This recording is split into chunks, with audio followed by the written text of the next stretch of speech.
Hello friends, तो welcome to KNS classes और मैं किशन नाथ मेरे चैनल पे आपका हार्दिक स्वागत करता हूं। तो आज हमें लाइट एंड कलरफुल वर्ल्ड का लेक्चर नंबर 8 पढ़ना है, जिसके अंदर आज हमें रिफ्लेक्शन के ऊपर बातें करनी है। रिफ्लेक्शन पार्ट अपना टोटली खत्म हो चुका है, अब हम रिफ्लेक्शन की तरफ चलेंगे। ठीक है, रिफ्लेक्शन ठीक है, तो रिफ्लेक्शन की तरफ चलते हैं। जी फिसल गई ठीक है, तो रिफ्लेक्शन की तरफ हमें चलते हैं। तो रिफ्लेक्शन में देखो, पहले हम समझेंगे कि रिफ्लेक्शन होता क्या है। ठीक है, फिर हम कुछ उसके एग्जांपल देखेंगे और लॉज वगैरह देखेंगे। ठीक है, तो आज उसका बेसिक लेक्चर रहेगा। तो देखते हैं कि रिफ्लेक्शन क्या होता है। अगर किसी स्टूडेंट के पास इस लेक्चर के नोट्स नहीं है तो वो भाई जाके डाउनलोड कर सकता है, जिसकी लिंक डिस्क्रिप्शन बॉक्स के अंदर गिवन है। ठीक है, तो रिफ्लेक्शन ऑफ लाइट क्या है? रिफ्लेक्शन ऑफ लाइट है आपका bending of light. Bending of light यानी लाइट है वो अपने पाथ से डेविएट हो जाए। कब? जब वो क्या हो, वन मीडियम से अनोदर मीडियम के अंदर ट्रेवल करें। अनोदर मीडियम में क्या हो, ट्रेवल करें। तो देखो, तो रिफ्लेक्शन हम कह सकते हैं कि जब लाइट है वो क्या हो, एक मीडियम से दूसरे मीडियम की तरफ जाए तो वो क्या हो जाती है, बेंड हो जाती है। ठीक है, तो उसे हम क्या बोलते हैं, रिफ्लेक्शन बोलते हैं। तो रिफ्लेक्शन क्या है? बेंडिंग ऑफ लाइट है, यानी लाइट का बेंड होना। अब देखो, बेंडिंग है वो किस प्रकार से होती है वो हम देखेंगे। तो इसके लिए हम लेते हैं ग्लास स्लेब का एग्जाम्पल। किसका? ग्लास स्लेब का एक एग्जाम्पल लेते हैं। तो ग्लास स्लेब देखो इस प्रकार से है, चौकोर एक क्यूबॉइड के जैसे होती है। तो ये है आपका ग्लास स्लेब है। अब आपको एक बात ध्यान में रखनी होगी कि अगर आप की जो लाइट है वो अगर क्या हो, उसकी जो वेलोसिटी है वो क्या हो, ज़्यादा हो किसी मीडियम के अंदर, तो वो आपका होता है रेयर मीडियम। क्या होता है? रेयर मीडियम होता है। ये बात समझ में आ गई। अब अगर हम बात करें तो अगर किसी मीडियम के अंदर लाइट की वेलोसिटी अगर कम हो, वेलोसिटी क्या हो, कम हो, तो उसे हम बोलते हैं डेंसर मीडियम। ठीक है, क्या बोलते हैं? Denser medium. तो ये आप बात ध्यान में रखोगे कि लाइट अगर है किसी मीडियम के अंदर, लाइट की अगर वेलोसिटी क्या हो, ज्यादा हो, तो उसे बोलते हैं रेयर मीडियम। और अगर लाइट की वेलोसिटी किसी मीडियम के अंदर कम हो तो उसे बोलते हैं डेंसर मीडियम। ये आप बात ध्यान में रखोगे। अब देखो, ये आपको समझ में आ गई। अब हम ग्लास स्लेब के अंदर देखते हैं कि बेंडिंग ऑफ लाइट किस प्रकार से होती है। अब लाइट क्या होगी, यहां से इस ग्लास स्लेब पर इंसिडेंट होगी। तो देखो, बाहर तो आपकी एयर है, मान लो एयर है। ठीक है, कुछ भी मीडियम हो सकता है, तो एयर है और यहाँ पर ये हमने ग्लास रख दिया, तो दो अलग अलग मीडियम हो गए ना। अब एयर के अंदर है वो लाइट की स्पीड है वो क्या होगी, ज्यादा होगी। तो इस वजह से बाहर का जो मीडियम है वो क्या है, रेयर मीडियम है। और इसका जो है ग्लास का वो क्या हो गया, डेंसर मीडियम हो गया। ये बात आपको समझ में आ गई। अब अगर हम बात करें तो अगर लाइट है वो क्या हो आपकी रेयर मीडियम से डेंस मीडियम की तरफ जाए, तो वो क्या हो जाती है, टूवर्ड्स दी नॉर्मल हो जाती है। ठीक है, टूवर्ड्स दी नॉर्मल बेंड हो जाती है। तो पहला पॉइंट तो आप ये डालोगे। दूसरा आप क्या डालोगे कि अगर लाइट है वो क्या हो, डेंसर मीडियम से रेयर मीडियम की तरफ जाए, तब लाइट है वो क्या हो जाती है, अवे फ्रॉम नॉर्मल बेंड हो जाती है। अवे फ्रॉम नॉर्मल बेंड हो जाती है। तो ये दो पॉइंट है वो आप विशेष तौर से ध्यान रखेंगे कि अगर लाइट है वो रेयर मीडियम से डेंस मीडियम में जाती है तो वो क्या हो जाती है, टूवर्ड्स दी नॉर्मल बेंड हो जाती है। और अगर डेंस मीडियम से रेयर मीडियम की तरफ जाती है तो अवे फ्रॉम दी नॉर्मल हो जाती है। तो ये दो पॉइंट आप ध्यान में रखोगे। अब देखो, यहाँ क्या हो रहा है, रेयर मीडियम से डेंस मीडियम की तरफ लाइट जा रही है। तो देखो, रेयर मीडियम से डेंस मीडियम की तरफ जाती है तो टूवर्ड्स दी नॉर्मल हो जाती है। तो यहाँ पर हम एकदम नॉर्मल डालेंगे परपेंडिकुलर सरफेस के, और ये आपका नॉर्मल हो गया। लाइट को देखो जाना ऐसे चाहिए था, परंतु ये क्या हो जाएगी, टूवर्ड्स दी नॉर्मल, यानी नॉर्मल के तरफ झुक जाएगी लाइट है वो। तो नॉर्मल की तरफ देखो, मान लो कुछ इस प्रकार से ये लाइट है वो चली गई। ठीक है, अब देखो यहाँ पर फिर से आप नॉर्मल बनाओगे क्योंकि सरफेस यहाँ पे फिर से आ गई है, तो सरफेस चेंज हो रही है। देखो अब क्या होगा, डेंस मीडियम से रेयर मीडियम की तरफ लाइट जाएगी। तो डेंसर मीडियम से रेयर मीडियम में अगर लाइट जाती है तो अवे फ्रॉम नॉर्मल हो जाती है। ठीक है, तो लाइट को जाना तो ऐसे चाहिए था, परंतु ये नॉर्मल से अवे हो जाएगी। तो नॉर्मल से अवे कुछ इस प्रकार से ये हो जाएगी। तो ये होता है आपका ग्लास स्लैब का एग्जांपल, जिसमें बेंडिंग ऑफ लाइट हमने आपको सिखा दिया है। तो देखो क्या है कि लाइट अगर रेयर मीडियम से डेंस मीडियम की तरफ जाएगी तो टूवर्ड्स द नॉर्मल, और डेंस मीडियम से रेयर मीडियम में जाएगी तो अवे फ्रॉम नॉर्मल लाइट हो जाती है। तो यही है आपका ग्लास स्लैब के अंदर एग्जांपल कि रेयर से डेंस में गई तब लाइट को क्या है टूवर्ड्स द नॉर्मल झुकना पड़ा, और डेंस से रेयर की तरफ गई तो उसे क्या हुआ अवे फ्रॉम नॉर्मल झुकना पड़ा। तो यही बेंडिंग ऑफ लाइट का कंसेप्ट होता है। अब एक बात ध्यान में रखना कि ग्लास स्लैब एक तो आपका क्या होता है ग्लास स्लैब होता है, ठीक है, और एक आपका होता है प्रिज्म, दोनों में बहुत अंतर होता है। अगर क्या हो जिस एज से लाइट है वो पास किया है तो जस्ट उसके अपोजिट साइड से अगर क्या निकल जाए लाइट तो उसे हम बोलते हैं ग्लास स्लैब। देखो यहां से लाइट है वो क्या हुई इसमें आई और एग्जिट कहां से किया है एकदम है अपोजिट वाले एज से राइट है वो क्या है एग्जिट किए, तो उसे हम बोलते हैं ग्लास स्लैब है। अगर क्या वो ऐसा ना वो किसी और एज से वो पास करती है तो वो हम उसे बोलते हैं प्रिज्म, ठीक है। तो अगर लाइट यहां से जाती और यहां से निकल जाती इस एज से तब वो क्या है ग्लास स्लैब नहीं वो प्रिज्म कहलाएगा, ठीक है। और परंतु अगर आपकी जिस साइड से लाइट एंटर की है उसके जस्ट अपोजिट साइड से अगर क्या हो लाइट है वो एग्जिट कर दे तब हम उसे बोलेंगे ग्लास स्लैब, ठीक है। तो ये ग्लास स्लैब और प्रिज्म के अंदर छोटा सा डिफरेंस होता है, तो अगर आपसे पूछ ले ये लेबोरेटरी में जनरली काम आता है, ठीक है। तो ग्लास स्लैब और प्रिज्म के अंदर हमने आपको डिफरेंस बता दिया है। अब देखो अगर हम इसके ग्लास बेंडिंग ऑफ लाइट के अगर एग्जांपल्स देखना चाहें तो इसके एग्जांपल दो होते हैं, एक तो पेंसिल का मुड़ा हुआ दिखाई देना पानी के अंदर और एक होता है कॉइन का तले से ऊपर उठना। तो दो है, एक पेंसिल और एक कॉइन का। अब देखो पेंसिल और कॉइन कैसे कि मान लो मेरे पास ये कोई एक बीकर है, इसके अंदर मैंने यहाँ तक पानी भर दिया है, ठीक है, यहाँ तक पानी भर दिया है। अब मैं इसके अंदर ऐसे पेंसिल डाल देता हूँ एक, ठीक है, ऐसे मैं एक इसमें पेंसिल डाल देता हूँ ऐसे। अब यहाँ से क्या हो गया आप यहाँ से दो रेज लेके जाओगे, एक मान लो ऐसे लेके गए आप और एक मान लो यहाँ से ऐसे, दो रेज है वो आपने यहाँ से निकालिए, क्योंकि जब आपको इमेज अगर दिखनी होगी तो दो लाइट का मिलना जरूरी होता है, तो इसलिए हमने यहाँ पे दो जो रेज है वो यहाँ से निकाल लिए। अब यहाँ पर आप नॉर्मल बनाओगे भाई एकदम परपेंडिकुलर इसके नॉर्मल बनाओगे तो क्या होगा, देखो यहाँ पानी है तो पानी क्या हो गया आपका डेंस मीडियम और एयर हो गई आपकी रेयर मीडियम, ठीक है, ये आपका वाटर है।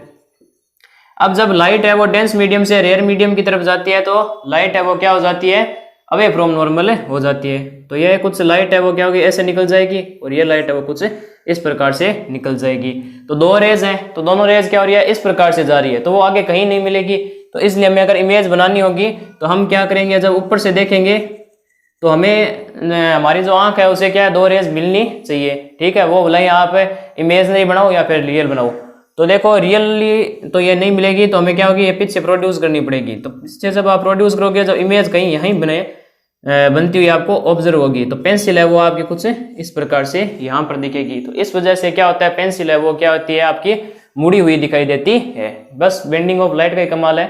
फिर अगर हम बात करें कॉइन की, तो मान लो ये आपका क्या है एक बोतल है जिसके अंदर आपने यहाँ तक पानी भर दिया और नीचे आपका एक कोई सिक्का पड़ा है, ठीक है, नीचे कोई आपका एक सिक्का पड़ा है और यहाँ से मान लो मैंने दो लाइटें पास करवाई है, ठीक है, ऐसे ये लो दो जो लाइट है वो हमने पास करा दी। अब मैं यहाँ पे नॉर्मल बनाऊंगा, ठीक है, यहाँ वाटर है तो ये क्या हो जाएगा डेंस मीडियम हो जाएगा और बाहर एयर है तो वो क्या होगा रेयर मीडियम। तो अब क्या है लाइट है वो देखो डेंस मीडियम से रेयर मीडियम की तरफ जा रही है तो अवे फ्रॉम नॉर्मल हो जाएगी।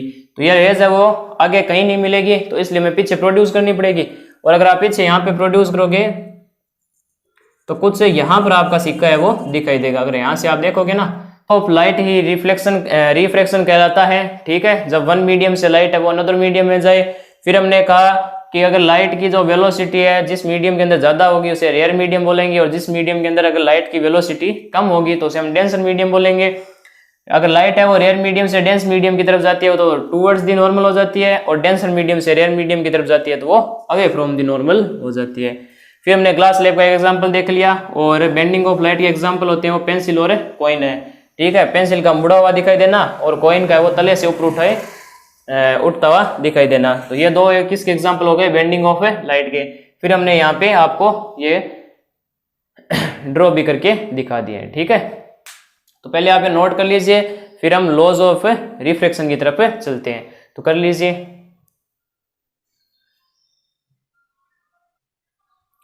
तो देखो अब लॉज की तरफ चलते हैं। तो रिफ्रैक्शन के होते हैं दो लॉज, जिस प्रकार से रिफ्लेक्शन के दो लॉज थे तो उसी प्रकार से क्या होते हैं रिफ्रैक्शन के दो लॉज होते हैं। तो जैसे हमने यहाँ पे ग्लास स्लैब का जो एग्जांपल लिया था वो यहाँ पे ड्रॉ कर लिया है। तो नॉर्मल से जो इंसिडेंट रे का जो एंगल होगा वो होगा एंगल ऑफ इंसिडेंट, और जो भी रिफ्लेक्टेड लाइट होगी तो उसका जो एंगल होगा वो आर हो जाएगा, ठीक है, एंगल ऑफ रिफ्रैक्शन। तो यहां पर देखिए क्या होगा, जो पहला लॉ है वो क्या कहता है कि incident ray refracted ray and normal lies on a same plane. तो सबसे पहला आपका ये हो गया कि incident ray, refracted ray and normal lies on same plane, ठीक है, तीनों क्या होंगे एक ही प्लेन के अंदर लाई करेंगे। जैसे देखो ये आपका प्लेन मान लो, तो ये इसी पर देखो आपका क्या है इंसिडेंट रे है, और इसी पर आपका नॉर्मल है, और इसी पे आपका क्या है रिफ्रैक्टेड रे का मिलन है, ठीक है। तो एक ही प्लेन के अंदर तीनों लाई करेंगे। दूसरा जो है वो बड़ा इंपॉर्टेंट है कि जो sine i upon sine r का जो रेशियो होता है वो क्या होता है कांस्टेंट होता है, ठीक है, क्या होता है कांस्टेंट। तो देखो होता है, और इसे बोलते हैं स्नेल्स लॉ। क्या बोलते हैं? Snell's law. तो देखो क्या है कि इंसिडेंट एंगल का साइन और रिफ्रैक्टेड एंगल का साइन दोनों के जो रेशियो होते हैं वो क्या होते हैं कांस्टेंट होते हैं, और इसे स्नेल्स लॉ बोला जाता है, ठीक है। ये बड़ा इंपॉर्टेंट है, बहुत बार पूछा जा चुका है कि व्हाट इज स्नेल्स लॉ। तो स्नेल्स लॉ क्या है? The ratio of sine of incident angle and sine of refracted angle are constant, और इसे ही आपका क्या बोला जाता है स्नेल्स लॉ बोला जाता है, ठीक है। तो क्या है कि जो इंसिडेंट एंगल का जो साइन और रिफ्रैक्टेड एंगल का जो साइन का जो रेशियो होगा वो क्या होगा कांस्टेंट होगा, और इसे क्या बोला जाता है स्नेल्स लॉ बोला जाता है। तो ये आपके दो लॉज है। सबसे पहला incident ray, refracted ray and normal, तीनों के तीनों क्या है सेम प्लेन के अंदर लाई करते हैं। और सेकंड है वो क्या है साइन आई और साइन आर का जो रेशियो होता है वो कांस्टेंट होता है, और इसे स्नेल्स लॉ बोला जाता है, ठीक है। तो पहले आप ये नोट कर लीजिए, फिर हम आगे चलते हैं। तो कर लीजिए।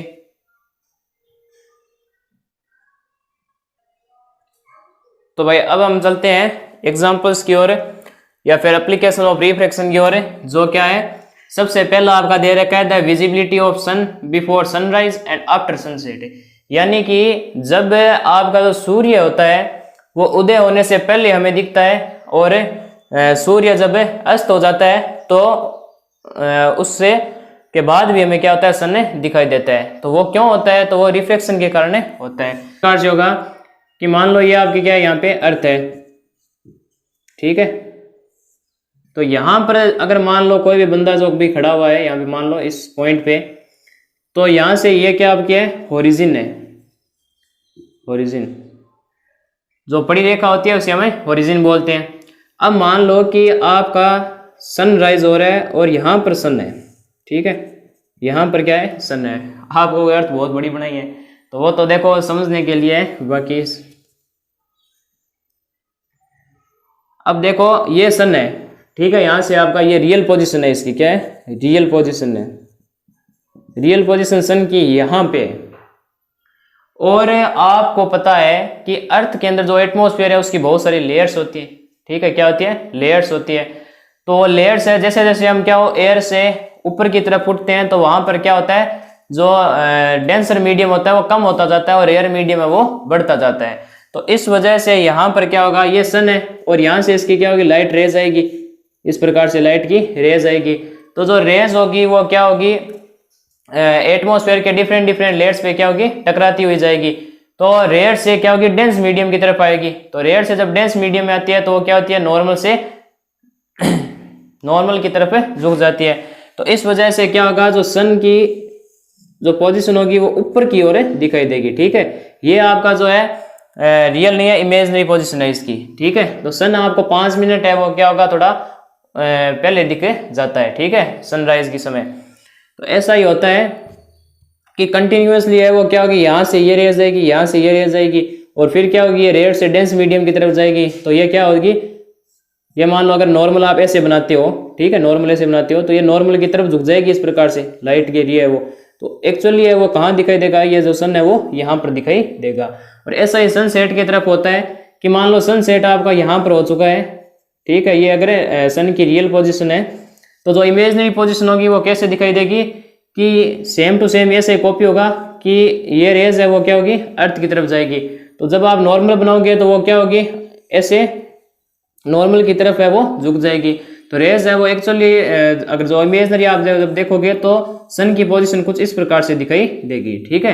तो ये इमेजनरी पोजीशन है भाई, ठीक है, ये रियल नहीं है, इमेजनरी पोजीशन है। समझ में आया? अब देखो फिर से समझाते हैं कि जो ये अर्थ है, ठीक है, ये अर्थ है, और अर्थ के अंदर क्या होती है, जो एटमॉस्फेयर की डिफरेंट डिफरेंट लेयर्स होती है। जैसे जैसे हम ऊपर जाते हैं तो वहां पे क्या होता है, रेयर मीडियम आता जाता है और डेंस मीडियम खत्म होता जाता है। तो ऐसा ही है कि अगर रियल पोजीशन आपकी ये है सनराइज के समय, तो सनराइज के समय आपकी अगर ये पोजीशन है तो सन की जो रेज है वो क्या होगी, यहाँ पर मान लो आ रही है, और फिर आप नॉर्मल डालते हो भाई, जो लेयर्स है वहां पे आप नॉर्मल डालते हो, तो ये जो जितनी भी रेयर्स होगी वो क्या होगी, नॉर्मल की तरफ झुक जाएगी, ऐसे सारी की सारी रे है वो। तो ये ऐसे झुक गई, और आप अगर पीछे की तरफ मिलाओगे तो सन की जो इमेजनरी पोजीशन है वो यहाँ दिखेगी। इस वजह से 5-10 मिनट पहले ही आपको सनराइज दिख जाता है। सेम ये है कि सनसेट के समय मान लो रियल पोजीशन आपकी ये है, तो अब देखो यहाँ पर है वो इसकी रेज आएगी, और रेज कंटिन्यूसली यहाँ पर आएगी, और नॉर्मल जब बनाओगे तो वो क्या होगी, नॉर्मल की तरफ झुकती चली जाएगी, और पीछे जब आप मिलाओगे तो सन की जो पोजीशन है इमेजनरी वो आपको यहाँ दिखेगी। इस वजह से 5-10 मिनट आपको सनराइज होने के बाद भी सन दिखता है, ठीक है। तो ये क्या है, रिफ्लेक्शन का कमाल है। अब हम देखते हैं दूसरे एप्लीकेशन की ओर, ठीक है। तो पहले आप नोट कर लीजिए। तो नेक्स्ट जो अपनी एप्लीकेशन है वो है डिस्पर्जन ऑफ लाइट पे। तो डिस्पर्जन ऑफ लाइट किस प्रकार से होता है वो हम देखेंगे।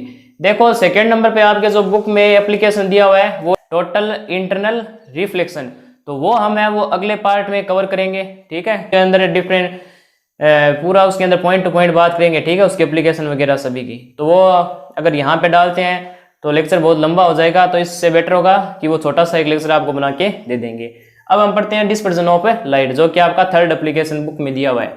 तो डिस्पर्जन ऑफ लाइट क्या होता है, डिस्पर्जन ऑफ लाइट होता है कि जो भी वाइट लाइट की है रे है, वाइट लाइट रे है, उसका क्या होता है, टूट जाना, स्प्लिटिंग होनी, किसकी, splitting of white light into 7 colours, 7 colours.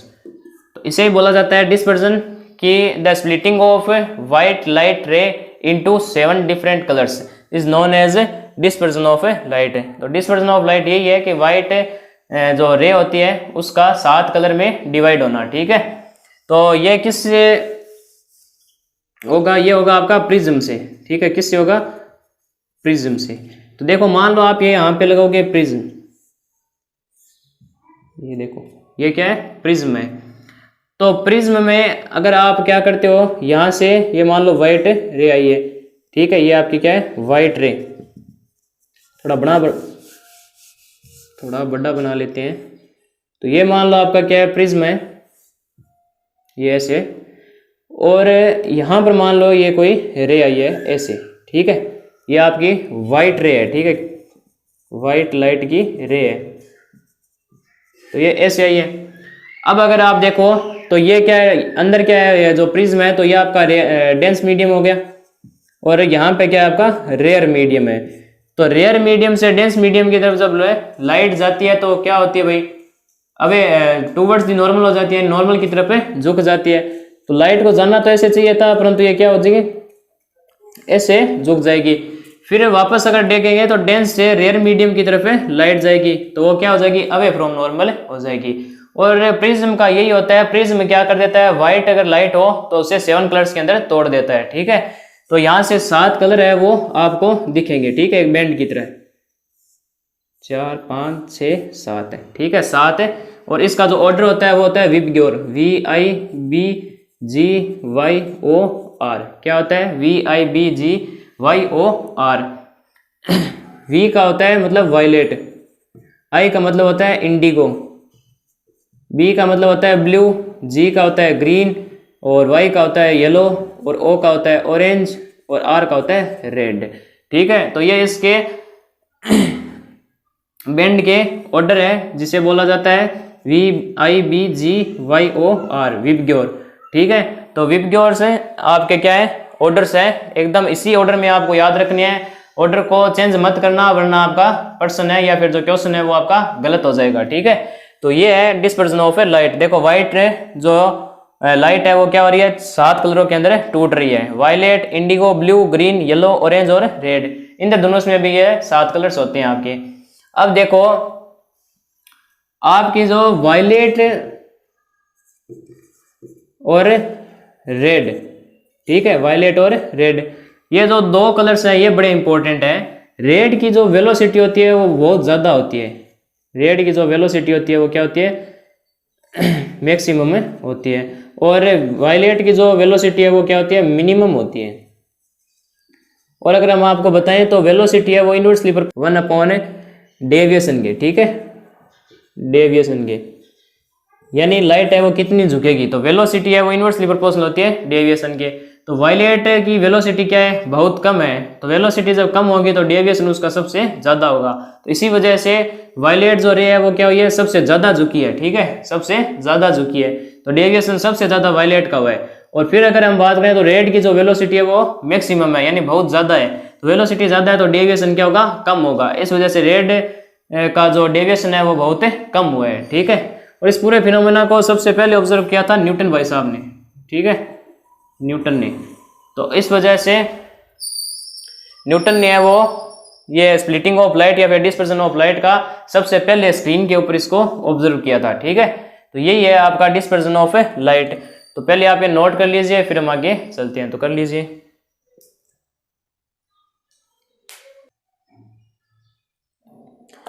तो नोट कर लिया, आज का लेक्चर हमें यहीं पर समाप्त करते हैं। ठीक है, और ऑलमोस्टली 23-24 मिनट का वीडियो आया है, वो आप पूरा जरूर देखिएगा, कहीं से भी स्किप मत कीजिएगा, बहुत मेहनत लगती है। और फिर अगर हम बात करें तो आज बहुत सारे टॉपिक्स पढ़े, जैसे रिफ्रैक्शन क्या होता है, उसके लॉज, उसके एग्जाम्पल्स, और ये जो एप्लीकेशन पार्ट है वो अभी चल रहा है। तो सेकंड इसका जो थर्ड जो एप्लीकेशन है वो है टोटल इंटरनल रिफ्लेक्शन, तो वो हम नेक्स्ट लेक्चर के अंदर कवर करेंगे। ठीक है, तो तब तक के लिए पढ़ाई करते रहें। जय राजस्थान।